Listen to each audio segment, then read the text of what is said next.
Well, good morning, everybody, and welcome to our first spring virtual meeting here at the lovely beginning of September. I won't try to produce any poems like Troppo did, but I hope that what we've got for you today is interesting and informative. So without any further ado, let's see if we can pop up the screen and the agenda and get rid of me and the screen and the agenda, and that's what we've got planned for today. Quick welcome, as usual, the family history news and gossip. Some interesting snippets in there this morning, and a special feature. One of the difficulties of having a virtual meeting is that it's virtually all me. So today, with the wonderful assistance of Paul, we're going to try to provide a different perspective and a different voice. Then our main feature will be a look at Trove and the recent changes to the interface and what that might mean for you. Then a little later, a quick look back at the indexes of QSA. At our last meeting, I looked at archive search, the catalogue search, and had naively assumed that the indexes still work the same way they always had, but that's not quite the case. And we'll finally finish up with items for your diary to keep you off the streets for the next couple of weeks. But just before we do that, I'm going to come over all serious for a minute. So let's turn off that and that, and put that back on. I'll put that back on, and just climb up on my soapbox for a minute. Back on 23rd of June, when I first was crazy enough to hold one of these virtual meetings, I began by talking about why I was doing it. Now, don't worry, I'm not going to ask you to remember what I said. I had to look back at what passes for a script around here to find out. But I think it's important to revisit it because there have been quite a few changes. Even though time seems to pass very slowly, there's a heck of a lot has happened since the 23rd of June. And one of them is that every time you look around, there seems to be a new webinar going on. GSQ are running them, QFHS, State Library, QSA have run some.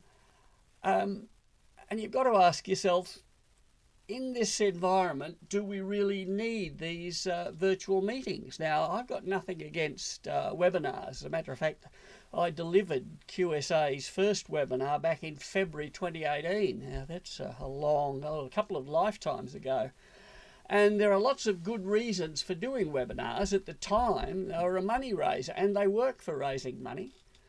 You can use it for building a profile, enhancing your reputation. As I say, webinars are useful for a lot of things. A couple of things they don't do. They're very poor at developing individuals, and they are absolutely useless for building and sustaining communities. And that's really what I think we're about. I love the fact that purely by accident, when I built the website, the first menu item there is about us. One of the consequences of this last 6 months is that a lot of people are looking at how they spend their lives and rethinking. I know I'm coming to the view that a lot of the things that I used to devote time to sort of semi-automatically, I doubt that I'll ever go back to. One of the things I am looking forward to going back to is spending Tuesdays at the library with a great bunch of people. And that's not going to happen by accident. We're not quite sure when we'll be able to do that. But more importantly than when we can open is I want to make sure that you're all there, that we get the gang back together. We need to sustain the group. We need to keep you operating. And that's why I'm doing this. Psychologists tell us it takes about 60 days to form a new habit or to break an old one. It's a good deal more than 60 days since we got together at Strathpine Library. I don't want the habit of going down to the library on Tuesdays to be broken. I think the best way that we can do this is to provide this substitute. It's a poor substitute. There's a lot of things that we can do in meetings that we can't, but we're working on improving it, and I hope you'll find that today is a little more meeting-like than some of the others. Ooh, I came over all Alan Jones there for a minute, which is a bit of a worry, because it doesn't matter what high-sounding words I use. If this isn't an interesting meeting, it's going to be a flop. So let's get the damn thing underway.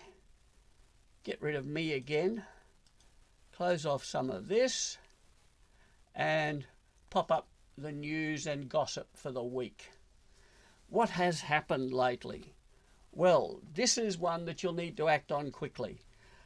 I got another reminder email telling me that MyHeritage free photo enhancement is still going, only for another 2 or 3 days. So if you haven't taken advantage of it, don't shut down this meeting now. But as soon as we finish, jump onto MyHeritage and start processing pickies. Some of the results are absolutely outstanding. In my mail this week, I got a copy of the Family History Federation's really useful bulletin. It's a 4 or 5 pager, and one that jumped out at me was this reference to the online genealogical index. Sounds a really old thing, but it's not the old IGI. This is a new one. I haven't got time to look at it in detail, but let's have a look at what happens if we flick through to it. Here's the search page, and the first thing you notice is, well, where's the place to enter my ancestors' names? Well, there isn't one, because this is a place for finding records, or finding the locations of records, so you can then search for the records. So I threw in England, the county of Yorkshire, and the town of Goole, where my Sotheby ancestors came from, and suggested 1820 to 1870, I think. Ran a search, and this is what it showed me. All the places that I might hope to find records that referred to the township of Goole. Some of these I knew, some of them I didn't. I certainly didn't know that on Ancestry there was a reference to long-term inmates of the Goole workhouse in 1861. Well worth going and look at. You notice on the right-hand side under cost, it lists both paid and free sources. If you think that you've exhausted all the possibilities of searching for your ancestors, this might well be the place to send you off on some new searches, some wonderful new rabbit holes to slide down and lose an afternoon or even a whole weekend. And if you're interested in receiving your own copy of the really useful bulletin from the Family History Federation, there's the URL, www.familyhistoryfederation.com. Don't worry, I'll put it on our website in the summary of today's meeting. And the trick is, as with most of these sign-ups, scroll to the bottom. It's a very long page. I've sliced a lot out of the middle to show it to you here. But right down at the bottom, there's the place where you can put your name and email address.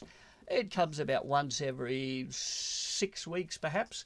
It's infrequent enough that it's a pleasant surprise when it turns up. Also in the inbox this week, Dispatch, the newsletter of the Public Record Office of Victoria, PROV, which is the Victorian equivalent of QSA, of course, sends this out monthly, and always lots of interesting things in it. A couple that I thought I'd draw your attention to, that PROV celebrated Family History Month by running a series of webinars, of course, and they've preserved them and put them all up on YouTube.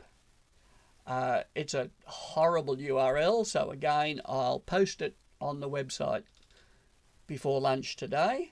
But there are 5 little short videos, 3 to 4 minutes, on how to search for Victorian records. Might well be an interesting way to spend an afternoon.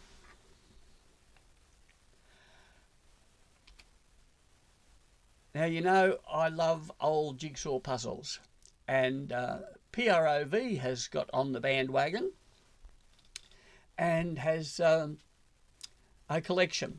They have a link in the newsletter to this piece, which they originally published in May, and I thought, oh damn, that's old news. But they've gone back and they've added another half dozen jigsaw puzzles to the bottom of the page. The horse-drawn bread van was interesting, but the railway sign writers doing the destination boards for the station, that is quite fun when you get up to around 200 pieces. And of course, the great thing about a digital jigsaw is you can make it as difficult as you like. I also noticed on Dispatch that PROV has a Facebook page. Now, since it's part of my social distancing not to deal with any of these social things, but I'm sure some of you out there might like to pop in and have a look at PROV's Facebook page, or you can sign up to get your own copy of Dispatch in your email, prov.vic.gov.au. And again, I'll put that URL on our website for you. You notice on the side of the banner there, the Victorian Archives Centre is temporarily closed. Not surprising given the situation in Victoria, and that's particularly bad news for them because the National Archives is in the same in the same room. You go into one reading room in North Melbourne and you can get National Archives and PROV records, but not at the moment, of course. Which reminds us that the State Library has a special page indicating what's open. And I noticed that John Oxley Library is now open for 2 sessions a day. And if you go to the State Library website, slq.qld.gov.au/alerts, you'll get the very latest information on what's on. And don't forget, of course, the Moreton Bay Library website also has a page on the impact of the virus and various mitigating measures, updated Friday the 28th. And a couple of things jumped out at me. In-library events will be reintroduced in a planned stage approach. Each event will comply, In-library event attendance will be limited in line with social distancing requirements and by the 1 person per 4 square metre rule. Now, that's not really good news for us because if we get a good roll-up, 40 to 50 people, we would need 150, 200 square metres to occupy us, and I don't think that's going to happen anytime soon, which I guess is why I think us staying together virtually is so important. What else caught my eye this week? Oh yes, Queensland State Archives announced that from Saturday the 4th till Sunday the 6th, archive search would be unavailable intermittently due to scheduled maintenance. Now, that was last Saturday to Sunday, so why am I telling you this when it's too late to do anything about it? Well, because this archive search software was only installed about 8 weeks ago. Scheduled maintenance on something that went live 8 weeks ago is never a good sign. So I'm suggesting proceed with caution when you're using archive search. I've not yet had the opportunity to get in and look at all of the things which worried me in the past. I suspect, but I haven't yet proven, that something that was rather badly bent last week is now completely broken. So if you are having trouble with archive search, don't necessarily assume that it's you. It might well be a little blip in the system.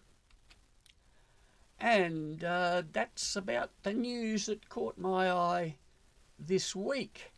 Don't forget, of course, that we've still got access to Ancestry and Find My Past for free through the library.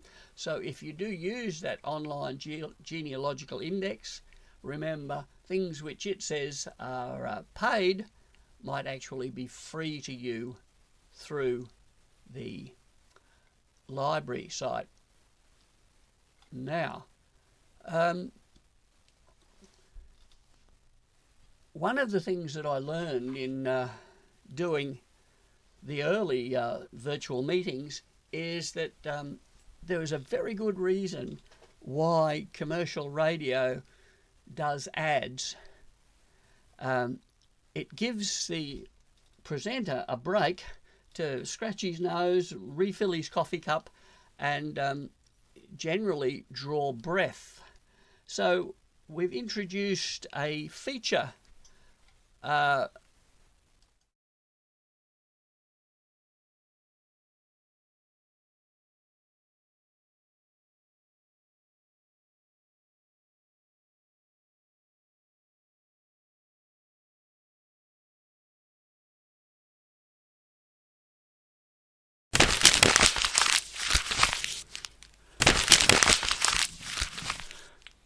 for a task that seems so simple.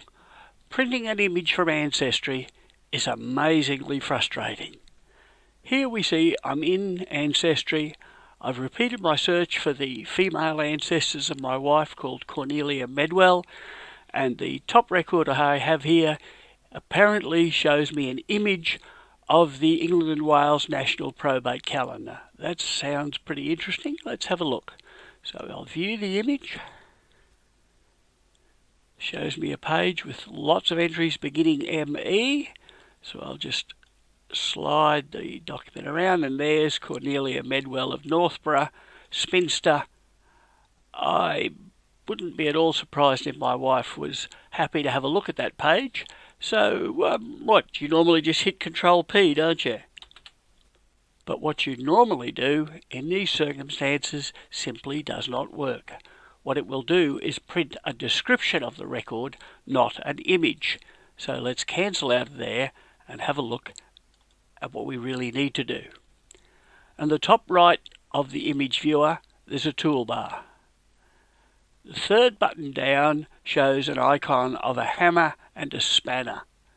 Click on it. It allows you to rotate, to flip, to play with the colours in the image. But the simple thing that we want to do is print right at the top. And it immediately offers us the option of printing the entire image, which is what I want here, or if I wanted to print a zoomed in view so I could focus just on a particular entry. But I'll take the whole page, thanks. And there's my preview, exactly as I was hoping for. So I'm more than happy to hit print on that one.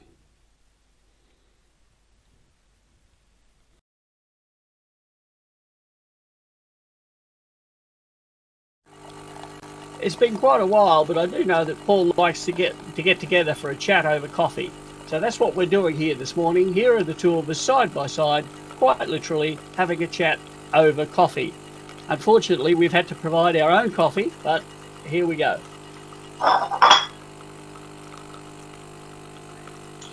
Hi Bob, and hi everybody. It is nice to get together. It's especially nice to get together for coffee.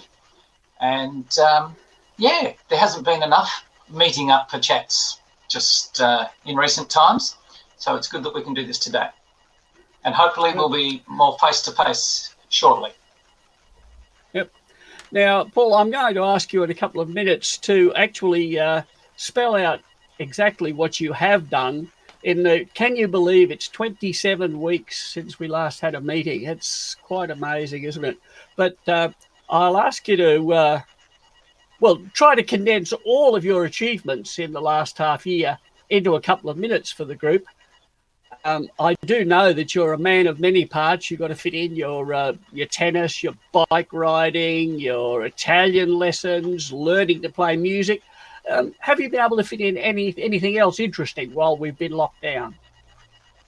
Matter of fact, Bob, I was hoping to fit in lots of things because I thought lots more time. You get lots more stuff done. Fabulous. I'll be able to knock out this one name study in no time. Unfortunately, that's not quite the way it turned out. And when people ask me, how long have you been doing this one name study thing? I said, well, when I started, I thought this is a big job, so it could take 3 years or so. Well, it's been 6 now, and I think I've probably got another 10 or 15 to go. So I haven't got a lot done.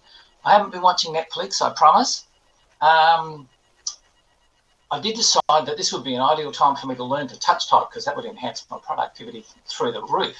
And so far I have done one lesson, which, thank you for reminding me that it's 27 weeks. That's really made me feel productive, yeah.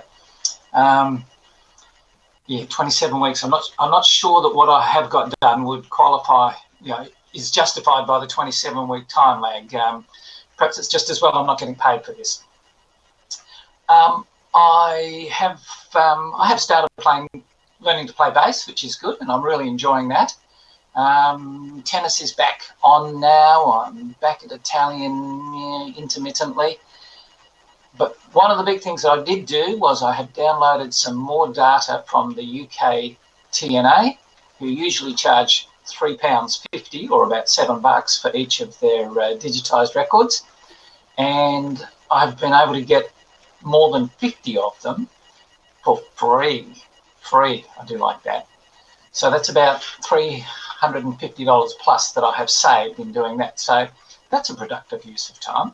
One of the big tasks that I wanted to do was have a review of this whole one name study thing and look at where I'm at with it, just a process review and status update sort of thing. And it shouldn't really take that long because there's only 7 things that you have to do. They cover this in the 7 pillars of wisdom of one name studies, and I'll talk a little more about that in a minute.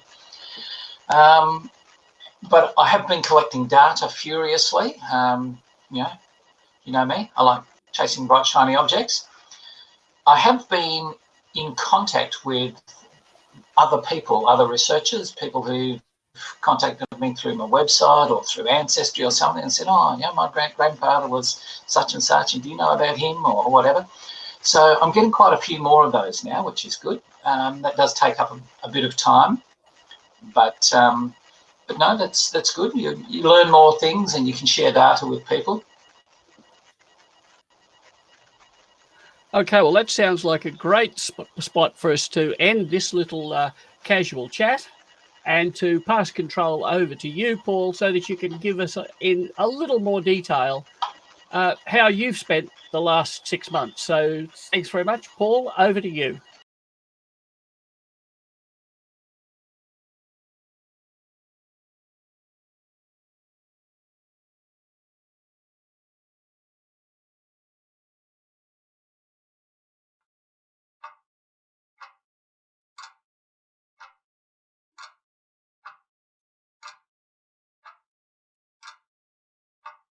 Having thought that I would get a lot of things done, I decided that it was time to focus on a couple of aspects of this big review that I'm doing of the one name study.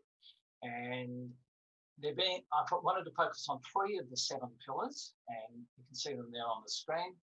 The publicised part, the published part, and the preserved part, because these are things that have worried me for a while. Firstly, in terms of publicising it, I wanted to do this so that I could get people to help me out and get other people to do things with me, maybe even for me. You never know your luck.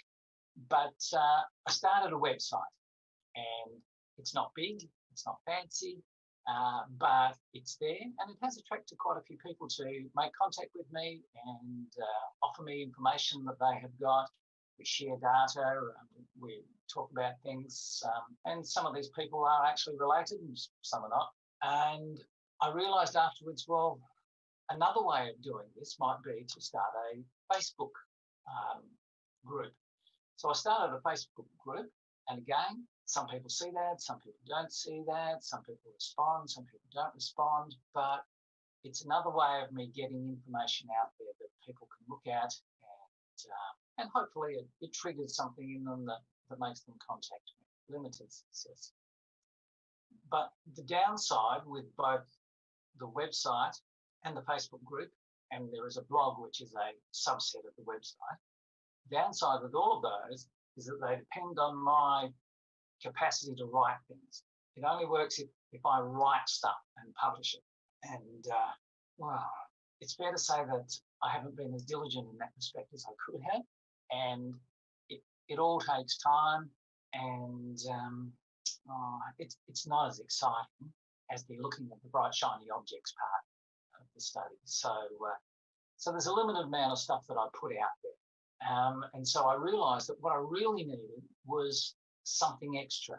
And the other thing is, the only data that gets presented to people here is when I write a particular story about something. It might be a very short thing, Facebook post, or it might be a longer thing on the blog, or publishing some data about the 1841 census. But not much data actually gets out there, and I've got a lot of information that nobody else will ever see. So I was thinking about, how do I manage to disseminate more of the data that I've got? So that was a problem that I was bearing in mind. In terms of one of the other parts of the study, the preserve bit. This is all about what happens when I'm not here. Does all of the research that I've done get lost? The Goons, the Guild of One Name Studies, they started a couple of years ago. They started a members website project, and the reason for that was that even in some people had studies and they just got lost. The rallies threw them out because they didn't think it was worth anything. They weren't interested in it. Some people even have websites, but once the person who's running that website, the administrator, passes away and people stop paying the hosting fees, this thing stops being hosted. So what they have done is they've started a members website project whereby they undertake that for members, they will host your web page ad infinitum, which is a nice thing.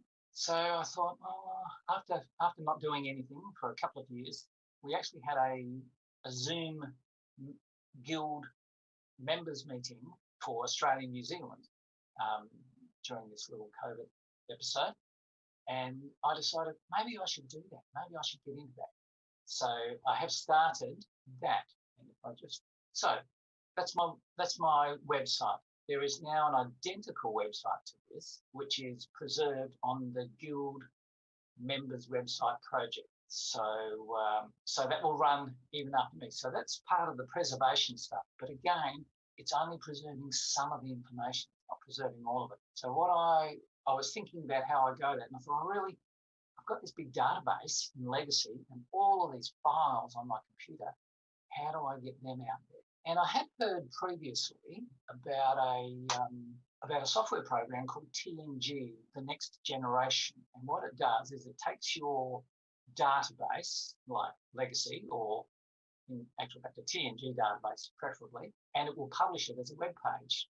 And I had looked at that before, and I've decided not to do anything with it because, the TNG websites looked a bit ugly, I thought.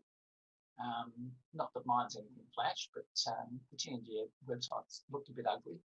And it meant, or at least I thought it meant, getting another database. And I thought, how am I ever going to, I don't want to populate something else. But what I have found out through a bit of research is that this TNG platform will accept a GEDCOM, and you can start a website using the GEDCOM from your existing database. And the absolute good news of all of this was that On my guild members website, I can have my existing website and I can add in a link to a TNG website.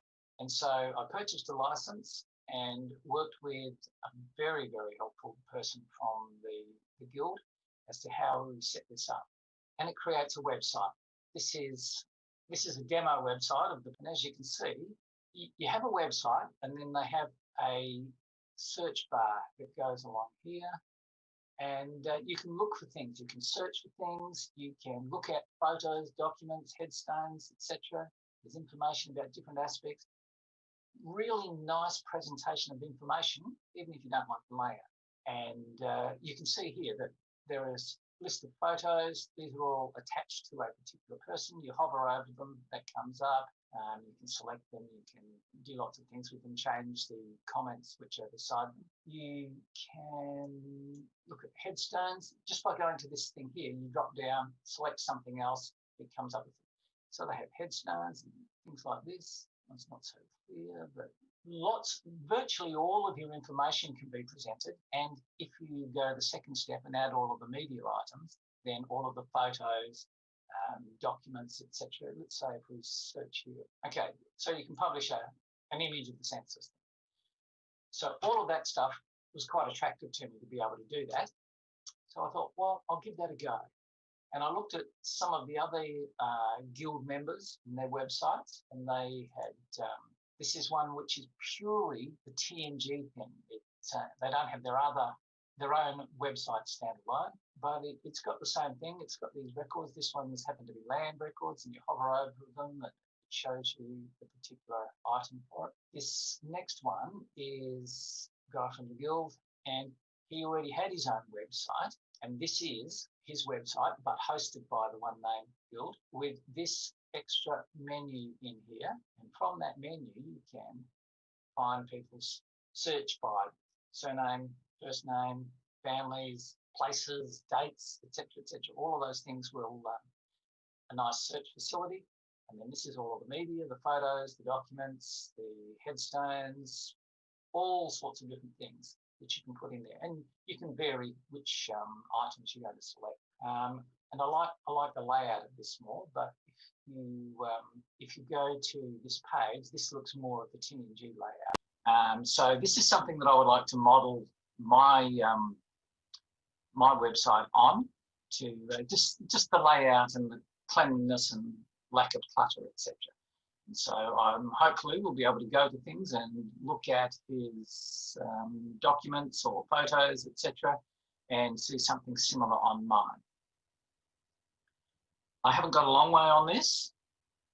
I've made a start, and I'm working on it. I'm learning, making it up as I go, something like that. Where I have got to is, this is my standard website. This is the standard website on the members website project.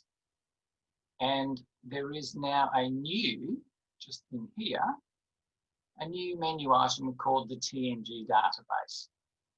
And when we click on that, it just takes us to basically a blank page, which says you need to click on this button to go and see the database. When you do click on that button, you get this. These links at the top are the standard things that they use. They have, for people charting their own family, we have his side of the family and her side of the family, and then a couple of other sections that you can put in as well. So obviously I need to tailor those to my requirements. And you get the little bits down the bottom here, which show us the documents, headstones, etc. I have so far managed to load my GEDCOM and get all of the data in there. So I have the people's names, I have all of their dates and things like that, dates, places, relationships, etc. That's all in there. And if I search for people whose names are Tuppen, there's 1,145 of them up here. And this is the first of 23 pages with 50 on it. And it looks like that. So that's step one, to get all of the people in there. The second step, which I haven't got to yet, is I can and go over here to the Find and go to Photos and click on Photos. And I've only put a few in so far. This is the photo of Charles the Shepherd, my 2 times great-grandfather. Lovely photo, best dressed he's been in his entire life, I would think. There's a marriage certificate here, and there's a headstone here, which I had hoped to put in the section marked headstones, but that's not where it's gone. So more learning required, Paul. But it's interesting stuff, and it's kept me out of mischief, and hopefully it will lead to many more people having a lot more visibility of the data that I have stored. So I'm hoping that's a productive use of my time. Thank you.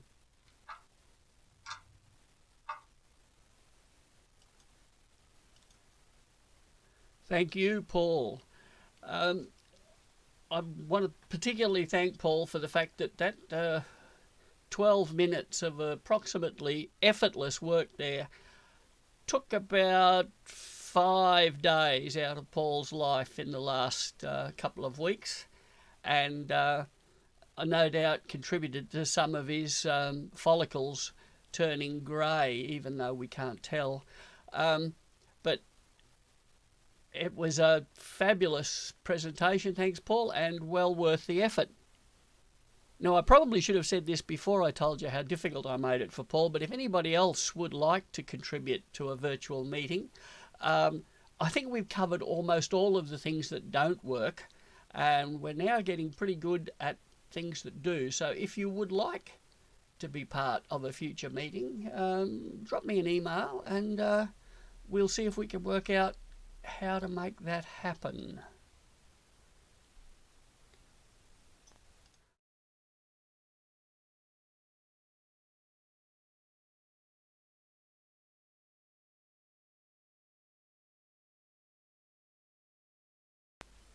Who doesn't love a wedding? But some of our ancestors seem to be fonder of marriage than others. And as you know, legacy allows you to store that information and to display it quite quickly. Here we see in the bottom of the family panel that Cecilia has 2 husbands, not at the same time of course. Edward Lloyd had just 1. We can find the details of Cecilia's other husband by clicking on this same icon. And it tells us it was Richard Pringle. But we can close that little window and get the same information far more easily. Did you know if you hover the cursor over this margin, it provides us with this button which will allow us, as the tooltip says, to rotate through the wife's spouses. So at the moment we're showing Edward Lloyd. Give it a click and it gives us the details of Richard Pringle. Another click and we're back to Edward.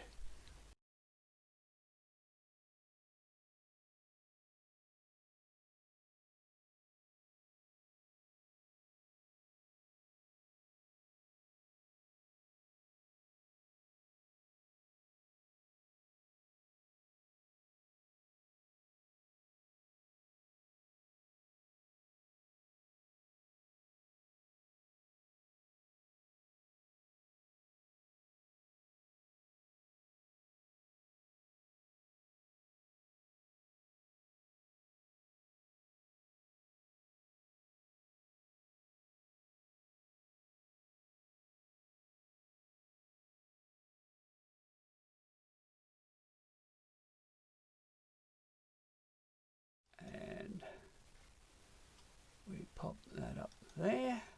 And our main event for the day, a look at the changes that have happened to Trove.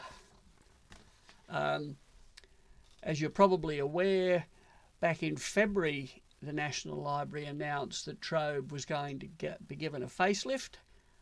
There was some previews available in February and March, a number of webinars that people could attend, and then around the middle of the year, the big change occurred. So we'll spend perhaps 20 minutes or so looking through what that might mean.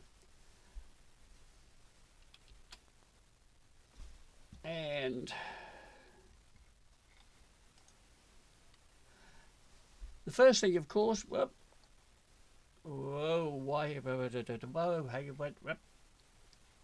going on? Don't panic, folks.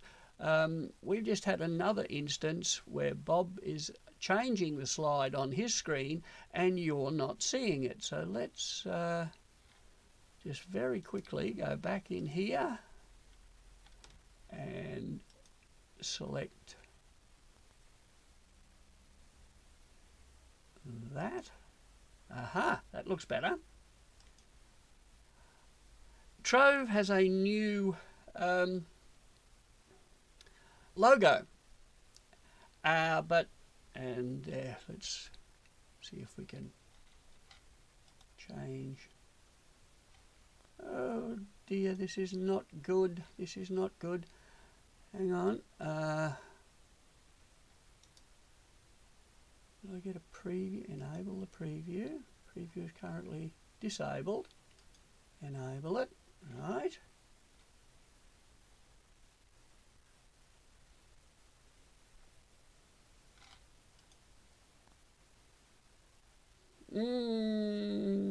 Don't panic.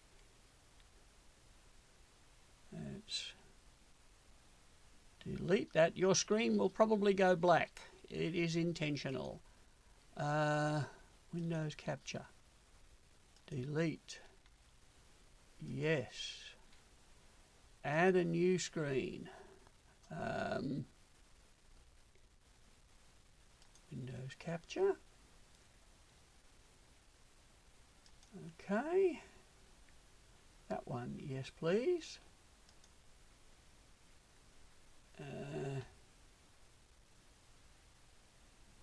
Right. Let's see if it'll work this time. Let's go back here.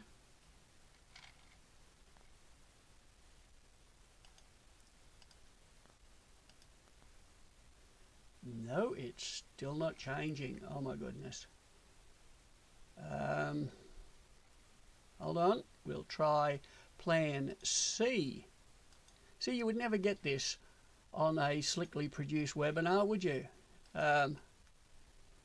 Display capture.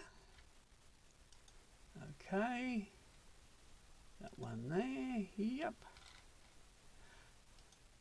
Ah, we're back in business. Okay, so Trove has a new logo, but the same URL. So trove.nla.gov.au.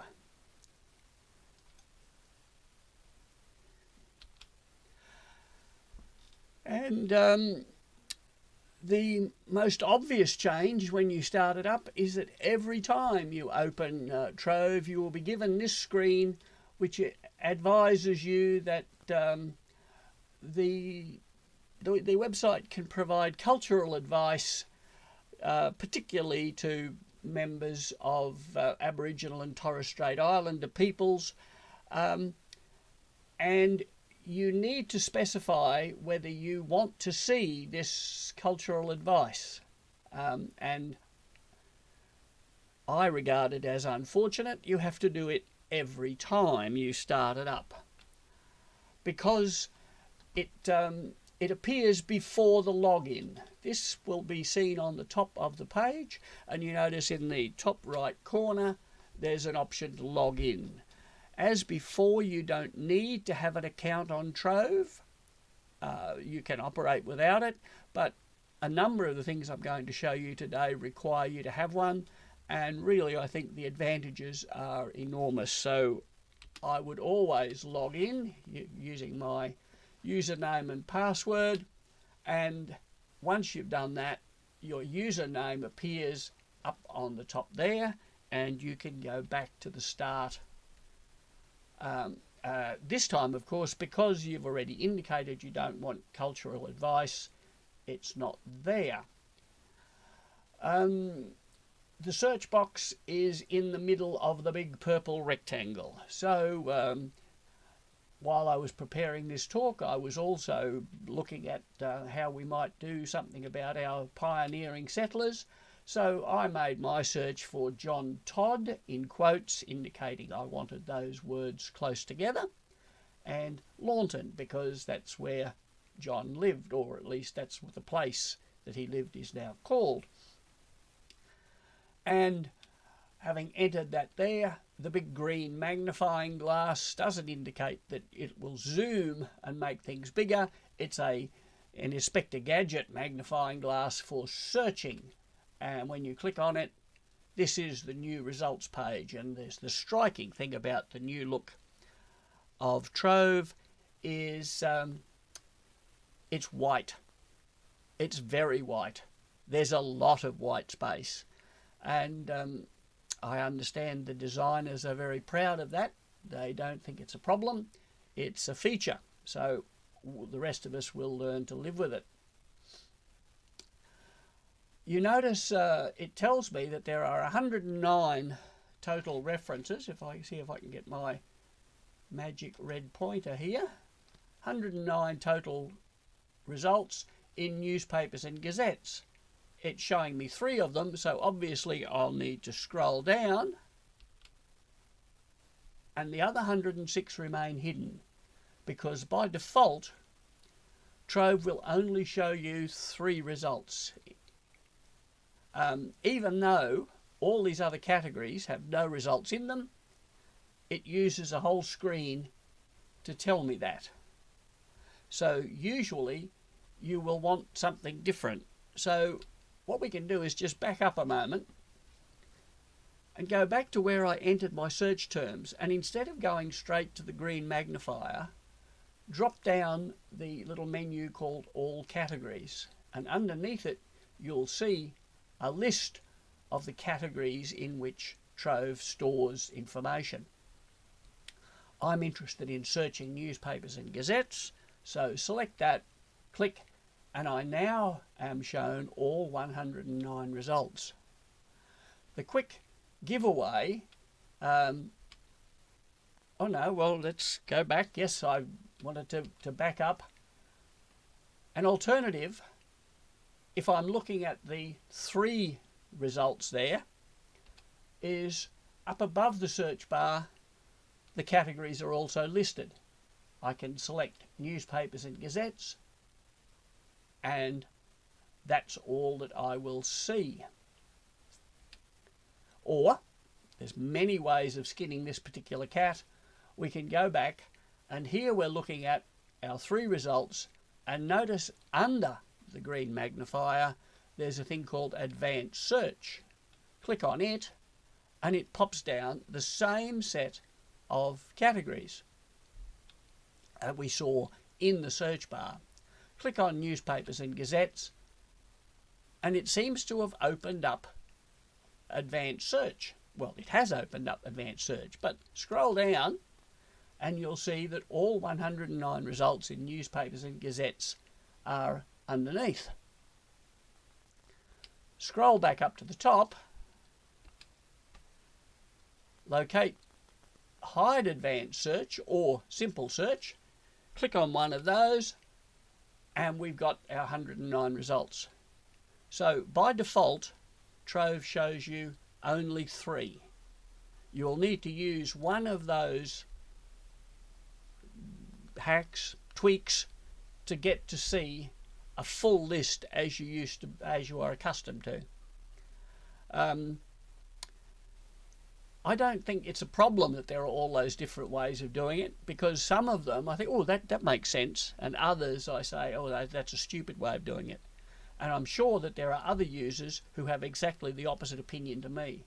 So I suggest you go in, run a couple of searches, test them out, and the one that feels right will become your new habit.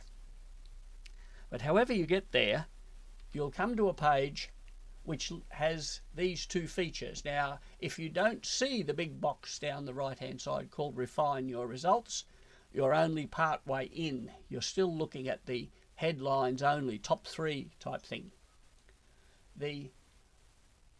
Similarly across the top, Sort By. Now, it sorts by relevance. That's artificial intelligence relevance, not what I want.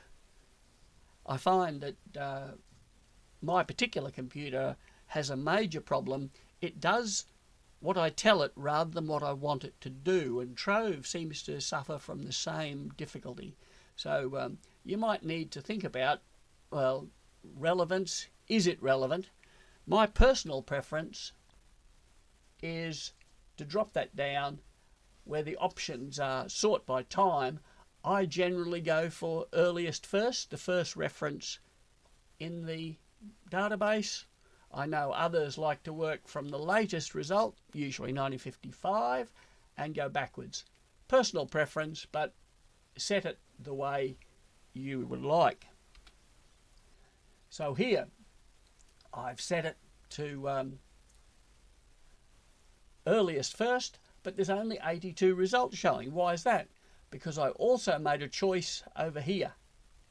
If we just quickly go back, you see here I can specify the place that I want to search. Quickly back to where we were. It's only showing me the 82 papers from Queensland. And to remind me of that, I've got a blue bar up here showing place Queensland. I notice an interesting fact here that searching for John Todd of Launton, here we have John Todd, Launton, North Coast Railway. That's my man. And on the same story, John W. Todd. Now it turns out John W. Todd is a real estate agent. He's no relation to the John Todd that I was interested in, but as a real estate agent, his name appears in the papers a lot. So to simplify this, I added something to my search bar. I put in John W. Todd, all in quotes, and added a minus sign at the front. So I'm saying I want all stories that include the name John Todd, the word Launton, but any that have John W. Todd, forget it.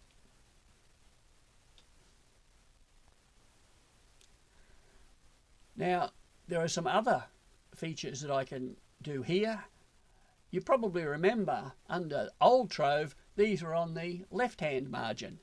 I was sure that I would hate this. I've become very accustomed to going across to the right margin to deal with these facets. And an area which is of particular interest to family historians, of course, are the family notices. So I can select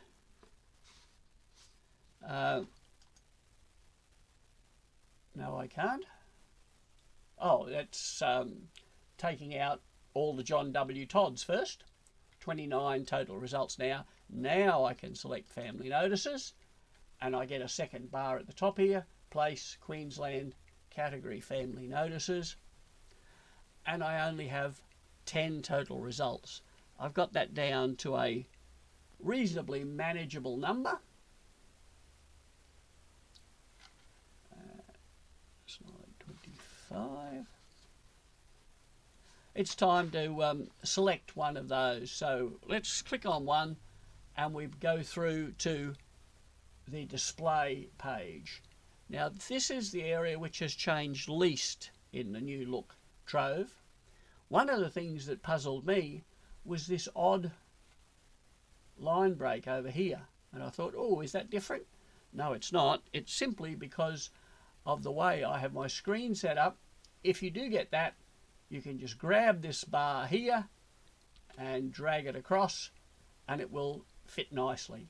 Doesn't matter how much further I drag it, that is the end of the line because it corresponds exactly to the end of the line here.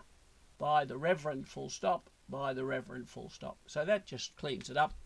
You notice also I've magnified this area here, exactly the same icon as before, except they were green last time, now they're blue.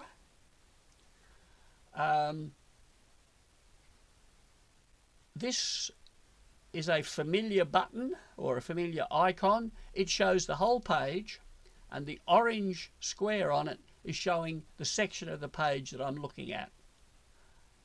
Sometimes I find that useful, other times I think it's just damned annoying. If it is, click on the minus sign and it goes away and replaced with a blue plus, which you can use to bring it back. This one up in the top right corner lets you essentially full screen the image. They've always been available, sometimes in slightly different places. So here's the OCR text, here's the image of the page. Notice the search terms appear highlighted in here with this orange highlight. What I'm going to do now is click over here in this black margin, which in fact is a slide-in menu. So when I click on that, it opens up this one. And I'm going to talk a little bit today about lists. They're not new. There's slight changes in the way that they work, but I think it's a really important feature that not many people used as fully as they could. So I'm going to get a bit preachy and say you really should be using this. You notice here is the list button. It's opened it up and it tells me that this story appears in these lists. John Todd Launton. Well, wasn't it convenient that there was a list that corresponded exactly to my search? Well, it's not convenient at all because I made the list. And if we move on to look at a couple of other examples, we'll see how. But before we do that, keep an eye on the script, Bob. Let's look at another button down here. Here's lists, button down here called download. Click on it and it opens up and says, do you want this as an image? That is an image of this page, a PDF, a slightly different image of this page, or as text. I quite like to grab them as text, and if I click on that, it opens up here. The disadvantage here is that it's showing me the text of the whole section, all of the family notices. So what I've had to do is go in and just select the one that I'm interested in, drag the mouse over it, copy it, and paste it. So let's jump back to our list and choose another story to look at. And here's one. You see I've done the same thing. I've magnified it up. I've opened up the list, but it looks very different. Just to remind you, that's what we had before. Now, what's going on here? Well, the difference is that this newspaper story hasn't been added to any lists. So we've got an add button. What are all these? Well, Trove has anticipated that I will want to add it to a list that I already have. So in this column, it shows me a list of all the lists, or a menu of all the lists that I've used. In this case, I'm going to add it on there. But just in case I don't already have a list ready, I can use the blue button to add an extra list, which is what I did to create John Todd in the first place. But I can simply click on here and it shows that it's now included in that list. But I've zoomed out a little bit and had a look at my profile over here, because when I click on my username, it shows I have a list. I have a list of lists. So what we're looking at here is also available there. And here we see that I have in fact 57 lists. Hard to keep track of, but it does allow me to search. So if I enter the name John Todd in here, it brings up any list of mine that contains the word John Todd, which is just one at the moment. Good. I'm able to manage this list. Click on it. and it shows me that I have a list. It's a public list. I can choose when I create it whether it's something that I'm happy for other people to look at, or one that I want to use purely for my own research. If I'd made an amazing discovery and I didn't want anybody else to get a pointer to the sources that I was using before I'd finished writing my book, I could keep it as a private list. In this case, I've made it a public list. It contains 2 items. It indicates who created it, my username, and the day that I created it, 21st of August. There are handles here which I can grip with the mouse and drag them into a different order if I wish. Each item in the list shows me the title of the story, the category, the type of story in the paper, the name of the paper, the date of publication, the page in the paper, and the date on which I added it to the list. And I paused there because I doubt very much whether the Queenslander had 632 pages on Saturday, 7th of April 1900. That may be an interesting little blip in there.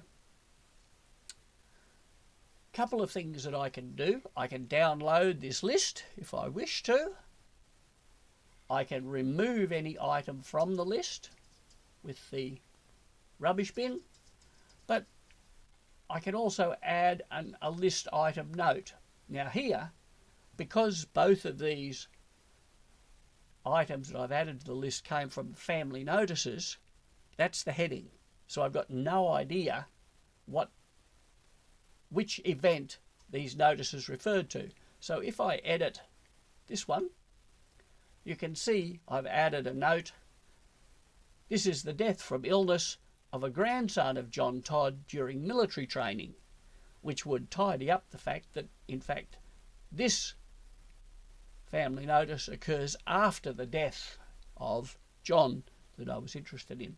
So you can add anything there which will make it easier to interpret why you've added it to the list. And you notice I've also written a description of the whole list. Why have I made this list? Because John Todd was a pioneer of the Launton locality in what became the Shire of Pine Rivers, took up land west of the railway line around what is now the alignment of Todd's Road. So if I come back to this in 10 years' time, it will be obvious to me, I hope, if I've still got all my marbles, why I created this list. And if someone else comes across it, and why is this bloke interested, they can see why I've done that. And here we have, just very quickly before we do that, you notice there's an icon here that says I can add a web page at the beginning of my list. And this example shows why you would want to do it. This is a list that I made up in one of my other lives for the Queensland Women's Historical Association. And it's made up of references to a lady called Beryl Donkin, who was in fact the first woman to become Secretary of the Queensland Law Society. It was a real glass ceiling to be shattered to have a woman in such a role for the solicitors. And I was tempted to try to write a fuller description of Beryl's life here. And then I realised that here was a website which gives a full biography of Beryl Donkin. So all I did was add it as a web page at the top. So if I come back in here, the first thing I'm given is a link to a web page where I can check who was Beryl, why was she important, and that sets the context for all of the articles which I've attached lower down. You can in fact add a photograph if you can find one to really make this a useful list. And then, of course, if you download it, it becomes valuable outside of Trove. Now, if we just scroll down a little to have a look at what else we know about Beryl, this was a fascinating article. These green things are called tags, and I didn't put them there. What's happened here is that I have added to my list an article that a lot of people are interested in for a lot of different reasons. So people have put a tag on this story with the name of someone that they are researching so they can come back and find it. Because I've added the story to my list, the tags come with it. One of the reasons that we have so many stories here is that this was when Beryl was organising an important legal conference in Brisbane, and as part of the conference, as you sometimes do, they arranged some social events, and this was a report on the what used to be called the women's page of the paper, explaining who was going where to which cafe and which social event. So lots of people have picked up different parts of that article. Most of these people have nothing to do with Beryl, but the tags are there. So since we're talking about tags, let's go back and have a look. Here we're looking at my profile, lists. All the lists that I have are down here, but I think we can also have a look at my tags. I've used a lot fewer than lists because somewhere along the way I decided that lists were a little better for me than tags. Notice some of these have padlocks on them, so they're private tags. Some of them are public. I'm not sure that there was a terribly considered decision there. You will probably recognise some of these as indicating things I've used in research for talks. There's two of my lady doctors, Ella Bourne and Ella Greenham. I used a tag to indicate articles in which they were both named. Now I have a list for Dr. Bourne and a list for Dr. Greenham, but I can see in my Bourne list, if it's got that tag on it, it also will be in the Greenham list, and so on. This one, of course, you probably remember, Mrs. Blackman Military Medal. She was the lady who, it was reported in the press, had won a military medal whilst an ambulance driver in the First War. And the great thing about these tags is if you click on them, it's just like doing a search. Well, it does do a search. It searches for items which have that tag. Don't be fooled by the fact, oh, there's only 3 of them. No, that tag has been applied to 31 total results, where in this strange only show you the top 3 again. So we need to do whichever of the techniques. If I click up here, it should show me all the tags in newspapers and gazettes, and there it is. We can use any of the filtering down here. Notice instead of a blue filter, we've got a green one to show us that it was tagged Blackman MM. And if I wish, I can click on any of these links to take me through and read the article. So lists and tags, 2 very useful ways of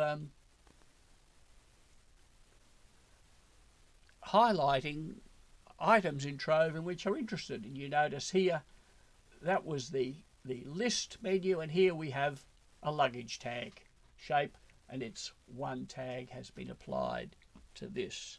So let's go back again, back to my profile. We've looked at my list, we've looked at my tags. What about my notes? Now this is a really odd one. These are not the notes that I've applied to a list. They're notes that I've applied directly to an article. And when you look at some of them, you think, well, what possible use is that? Here we have an article called Shipping Intelligence. It's the Moreton Bay Courier, 1861. Ship arrived in Moreton Bay, and on the 17th of December 2019, fairly early in the night, 21:23, I applied this note, which by itself looks fairly useless. But the beauty of these notes is in context. If I open this article, the note appears beside it, and I remember now. This was Matthew Goggs. Now, Matthew Goggs is a fascinating character. He lived here in Queensland, out at Cunnamulla, married, took his wife home to England, and when he returned, he had a different wife. So that's of some interest.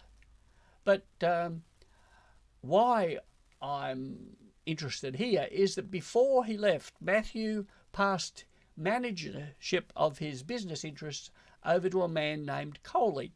Now, that's the same name as my wife's maiden name. Not a relation, but an interesting person nonetheless. And here we see Matthew, Mr. and Mrs. Goggs arrived. Have they just come back from England? Miss Coley travelling with them. Is she the sister of his business manager? And if so, was she in England with them? This question reminds me of the odd thoughts that I had. I really must follow this up. It's a private note. It's locked. It won't make any sense to anyone else, but it's a way for me to attach thoughts, questions, speculations directly to a record in trove. So, a quick summary. We can pop out this black menu on the left-hand side of any article. These form a group: tags, lists and notes. Remember also that downloads is down here on a different tab. But all of these can help us to organise what we're doing in Trove. Now, I've covered a lot. We've taken quite a lot of time, and we haven't had time to get to, within newspapers and gazettes, the difference between a simple and an advanced search, downloading images and PDF rather than just text, using other filters like filtering by the title of the paper or filtering by the date of publication, how to make corrections in the newspapers and gazettes, special features of the gazettes. I've only used newspapers simply by making some choices that meant that gazettes don't appear, but that's another interesting feature. And then, of course, there are 8 other categories that we haven't looked at. Particularly, where's the Woman's Weekly gone? It used to be available in newspapers. Now it's not. It's been moved to a new category called magazines and newsletters that's well worth study in its own right. Tags and lists work differently in the other categories. What about libraries? What about the web archive? There's a whole lot more in Trove that we haven't covered, but there is a limit to how long I can talk and you can sit. I do encourage you, if you are, don't just rush past this opening page. Scroll down. You'll find some interesting things at the bottom. For example, Investigate Your Family History provides links to a lot of useful websites.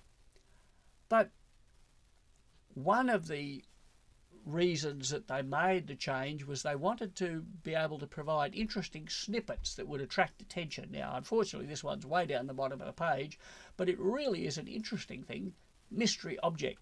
So if you were to click on that, this highlights one of the things that grumpy old men don't like about the new Trove. I mean, I like white space, it's restful on the eye, but this is just ridiculously wasteful. But no, stop Bob, we're being positive today. Here we have a photograph, little potted example. Some of the things you can get, of course, we can click on Cite This. It tells us exactly how we should indicate that we've used this photograph. You can make your choice about which system of citation you want to use and copy it to the clipboard, or we can come back up here to View and click that, which takes us to this description of it. But here we have a little tiny icon which indicates there's an external web link. Click on it and we can go straight out to the State Library of Victoria to have a look at the full object. And we've got magnifier here, which means we can look at this photograph in very great detail. Now, some of you may think that's not a terribly attractive hat. I'm told it represents the power stations of the Latrobe Valley. Since that's where my son works, I'm sure he would think it was a very striking piece of headwear. But let's go back.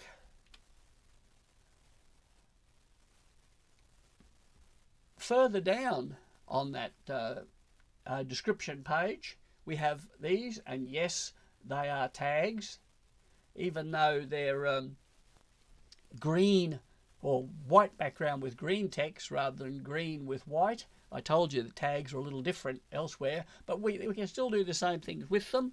We can click and go through, and it shows a whole lot of other references that we can find. So Trove is indeed much more than just the newspapers, but it will take much longer than we have today to cover all those details. And remember, wherever you go in Trove, if you see that icon, click on it, it will take you back to the start and you can begin your search over again.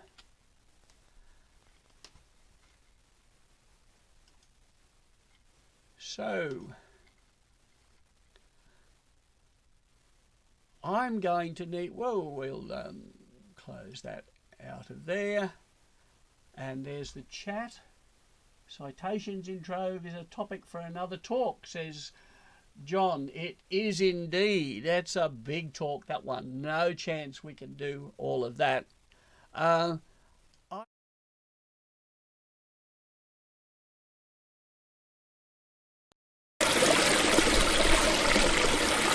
it's well known that the passenger lists held by the State Archives are incomplete because of records that were lost in the 1893 flood. And we've heard stories that there are, in fact, records in the National Archives that can cover some of those missing records at QSA. Well, we begin here at the NAA record search page. We're going to carry out an advanced search, and we're going to search for items.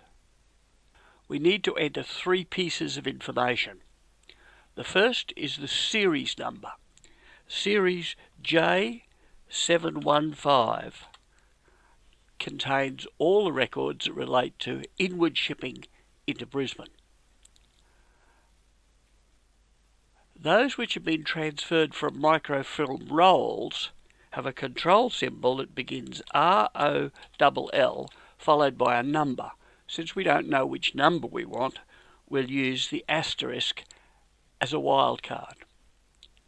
And thirdly, we want those items which are digital copies. Select Search, and here we see the first 20 of 43 records. It's probably easiest to sort them into date range. Simply scroll down to find the period in which you are interested. Here, Roll 3 contains January 1875 to November 1880. This indicates that a digital copy is available, so click on that and you can browse to your heart's content.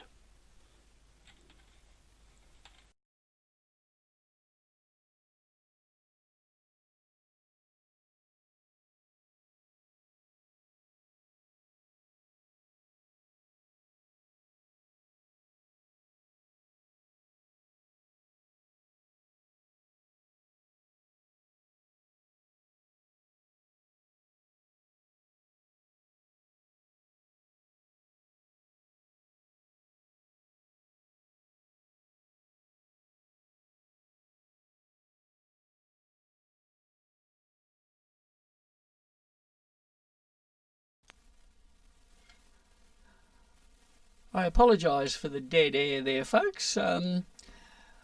Someone forgot to turn the microphone on. I'll have him sacked next time I speak to his supervisor. Yes, so what I was very eloquently saying was, if you have got some suggestions for a problem you have that you think might become a 2-minute tip, we'd love to hear from you and see if we can put something together. There is, of course, the challenge of doing it in 2 minutes. My first series of 60-second tips were a dismal failure because you can't explain anything properly in 60 seconds.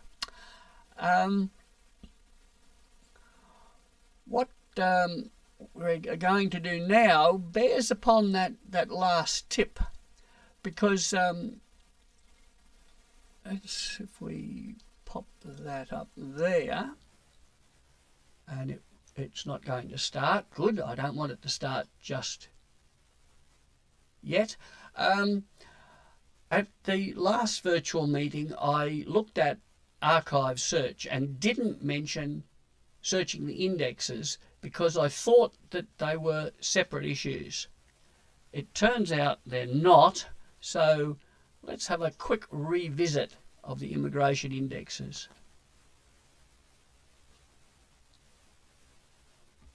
To use the indexes provided by the volunteers at the Queensland State Archives, we begin here on the home page and select this block called Start Your Research. At the top right of the page, just under Archive Search Catalogue, we see Search the Indexes. Select that. The next page you see provides access to a number of collections of indices. I'm interested in immigration, so that's the one I'll open. Again, I have a number of choices to make, but I find this is the largest index. While it doesn't contain all the entries, there's a greater chance that the one you're looking for is in there than any of the others, so it's a good place to start. Assisted Immigration 1848 to 1912. Click on that and it opens up this. I'll begin by typing in the family name, Davis, D-A-V-I-E-S, and clicking the magnifier. Give it a moment to do its thing, and you see it's found 597 results. I need to refine my results. Now, I can use any one field to do this. Common factor is that they all arrived on the ship Corona. So we type that in and hit the magnifier, and there we have the Davis family who arrived in Corona, in fact, on the 6th of March 1884. Now, I know it looks as though others here arrived on different dates. They are, in fact, some errors which have crept into the index. QSA is aware of them and is attempting to stamp them out. As a result, not all of these items are linked correctly, but I know that Aunt Sally's entry is one that does work. So let's go in here, click the down arrow to open up the detail. Doesn't tell us a whole lot more, other than that she was 9 when she arrived, which is a good way of checking that we've got the correct family, and that what we're looking for, the shipping list, is on page 229 of some record, which was originally microfilmed and then was made into a digital image. Now, until June this year, if you clicked here on item details, you would have been taken directly to a PDF file of that digital image. That is no longer the case. Since the archive search, catalogue search, was updated, the two systems are now partly linked together. So when I click here, I will be taken to the results of an archive search. Now, don't be too concerned if this page doesn't load for you quite as quickly as it appears to have done for me. I must confess I used a little bit of editing trickery to overcome the fact that a number of these pages are incredibly slow to load. The more records there are associated with them, the longer it takes. And as you'll see when I click here to view the digital copy, it's not just the passenger list of the Corona that is attached to this record, but a whole lot of ships, and that's what's slowing it down. So we need to scroll down here until we find the entry for the Corona. There it is, the Corona 1884.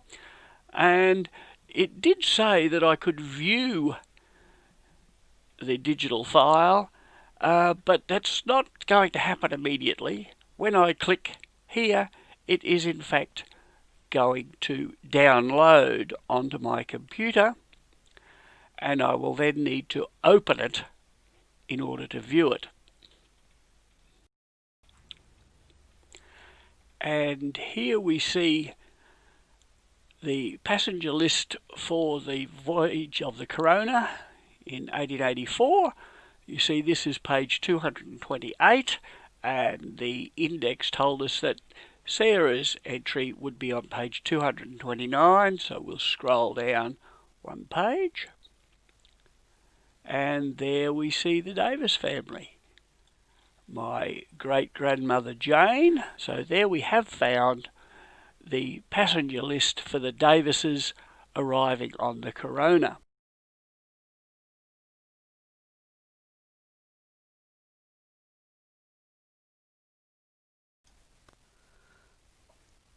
Okay, well, that was intended to tidy up the QSA situation. In fact, I prepared that before last Sunday's scheduled maintenance. It remains to be seen whether any further problems have occurred. I suspect they have dealt with the slow opening of item records which are linked to a lot of digital images. I wouldn't say it was terribly successful because on my quick test they now don't open at all, but it no longer opens slowly. But it looks like we're going to need to investigate QSA, archive search and indices again. So if we move now to our final stage, and as always I've talked way too much, but just quickly through some of the things which we have got coming up. I have scheduled at this stage at least 4 more virtual meetings for the year. Let me know if you don't want them. November the 24th should have been our Christmas breakup. I would love to come up with a way where we can get together virtually for that. I'm still looking. I'll let you know. A couple of other things coming up. September the 15th, an interesting series from QSA called Research Reveals. They have given fellowships to historians to get into, QSA, State Library this is, go fellowships to historians to get into the records and see what they can find.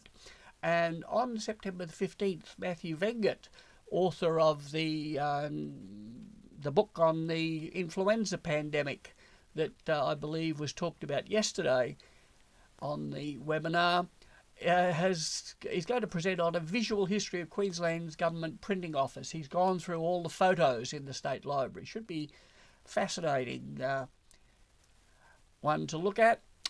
And a couple of other things happening. I haven't yet got back to National Archives at Cannon Hill, but when I do, anytime up to the end of December, there's a display in the foyer on the Lytton quarantine station. They've gone through some of the more interesting records they've got, as you see, plans, cartoons, passenger lists, and they're mounted in a display around the foyer. And finally, I mentioned this in the last Tweed meeting news. I don't know how I would cope with a full day of Zoom, but GSQ are certainly trying it out. October the 24th, a full day seminar, sitting at your computer. Perhaps it's not Zoom, it's probably GoToWebinar at GSQ, but it will be an interesting experience. And if you would like to try it out, there's a brochure you can download from the QSA website. And that gets us to the end of yet another virtual meeting. If I'd planned to do it in an hour, it would be horribly late. So let's pretend that I intended it to run for 90 minutes and I'm almost exactly spot on. Thank you all for your attendance. I apologise for the little slips. The sound problem that we came up with was the idiot who forgot to turn his microphone on also turned on a channel which we didn't need, which caused the curious stereo effect you were getting. Apologise for that.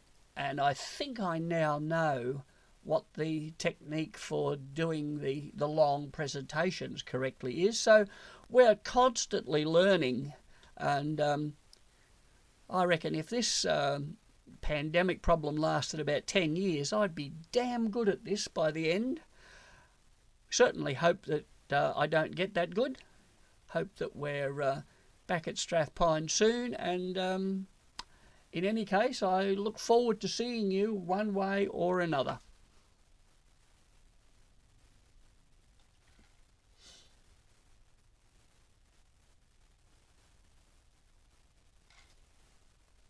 Bye.